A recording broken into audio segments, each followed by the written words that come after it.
Hello, my name is James Collin Booth. I am submitting my final recording assignment for Introduction to Philosophy. I'm recording this on Friday, November 20th, 2020.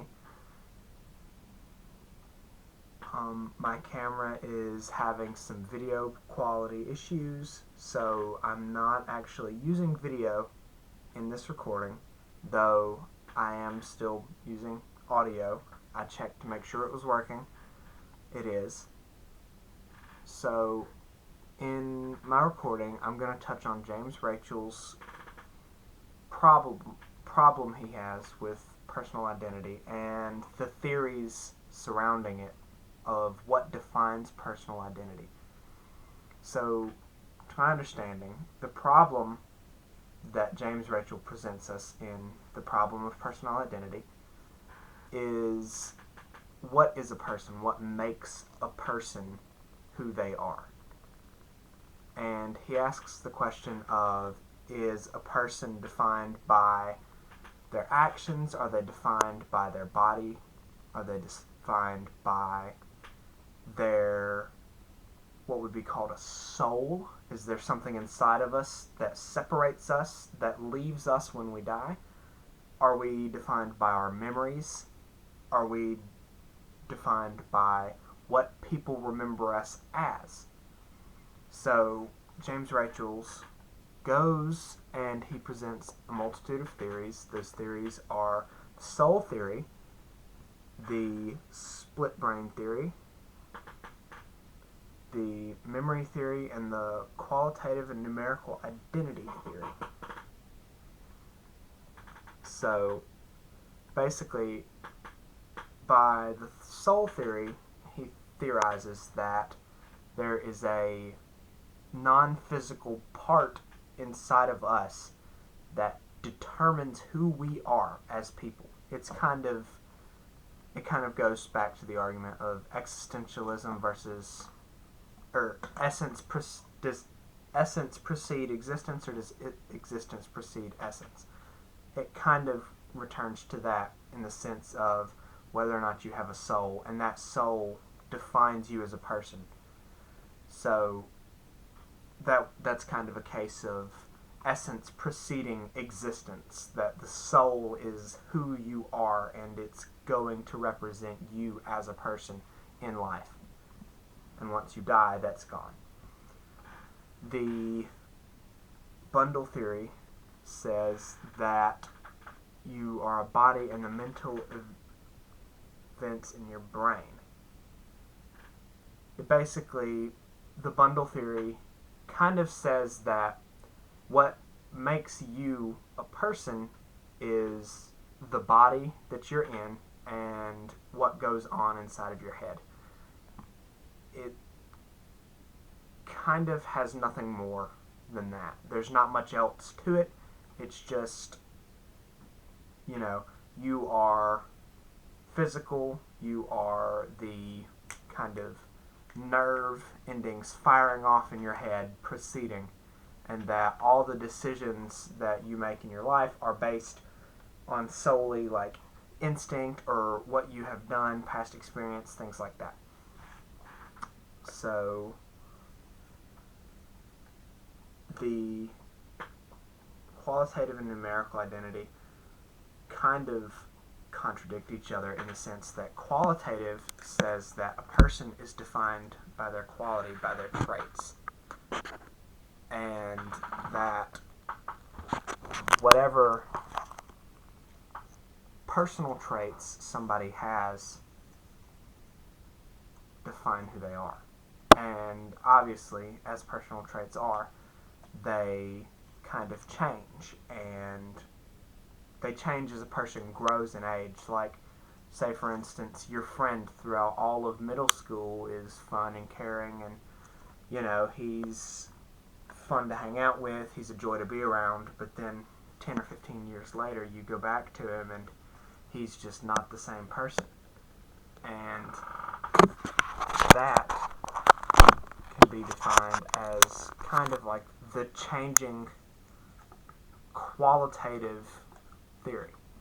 The numerical identity is kind of the exact opposite, that whatever the person's physical form is what makes that person. Say, for instance, there's a person who was a really bad person when they were younger, but now that they're 50 or 60 years old, they have completely changed who they are, and they're not the same quality person, but because they are numerically still the same person by whatever laws, or by name, or by place of birth, or by record, anything like that, that's numerical. And what separates qualitative and quantitative from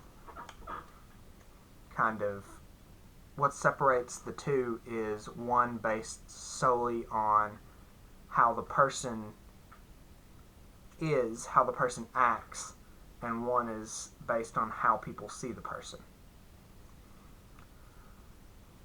That kind of goes as the quantitative kind of goes as the body theory a little bit more, in the sense that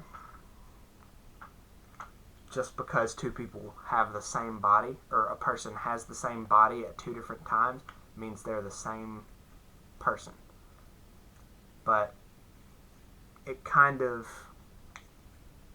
doesn't really make sense, because first off, it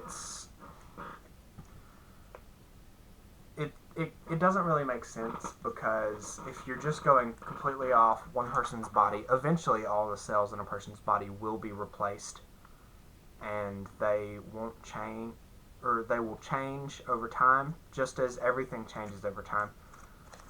So eventually that your body will be completely different.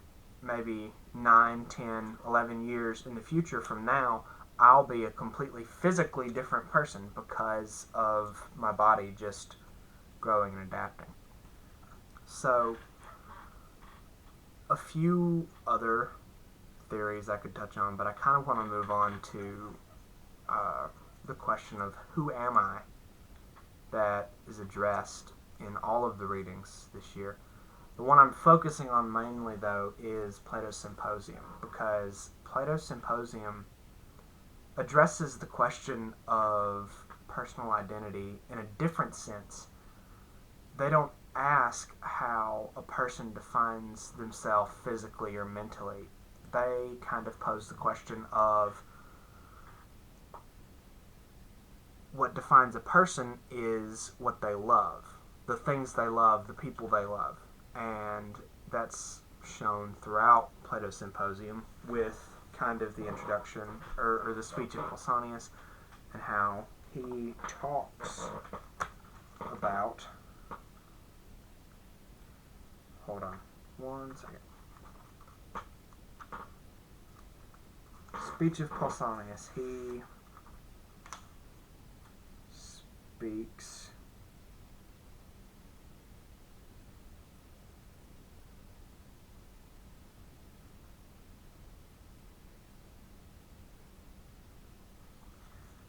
Pausanias says that love isn't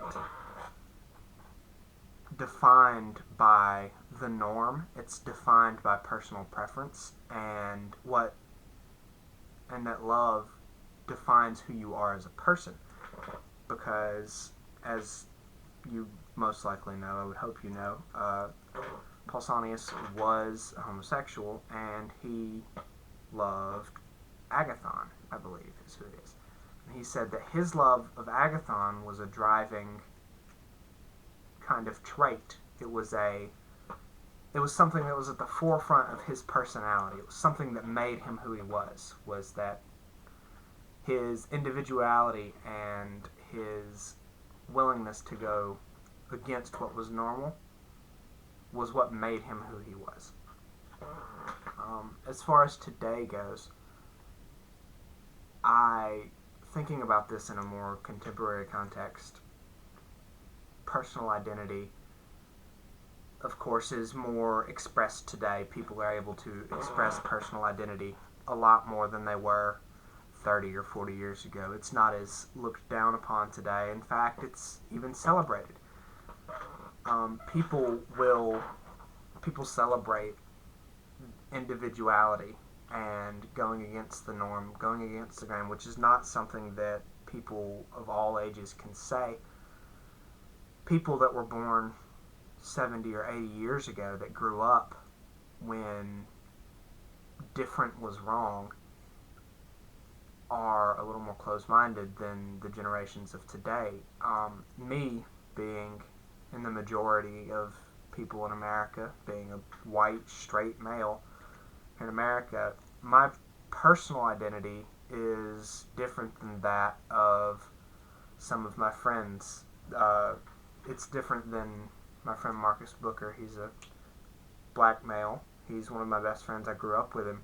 I'll never be able to share the same experiences as him, and I can't personally identify with him. I can personally identify with myself. The girl I'm talking to right now, the girl that I'm kind of dating, her name is Seema Amiri. She's Persian and black. She is, on a lot of levels, I can't relate to her because of our differences, but we can relate to each other in the sense that we're both people and that we both desire things that are normal for people to desire. We both kind of understand that there's no line between who she and I are except the lines that we make, and that personal identity and what we choose to define ourselves as doesn't make any difference as long as we are willing to accept who we are.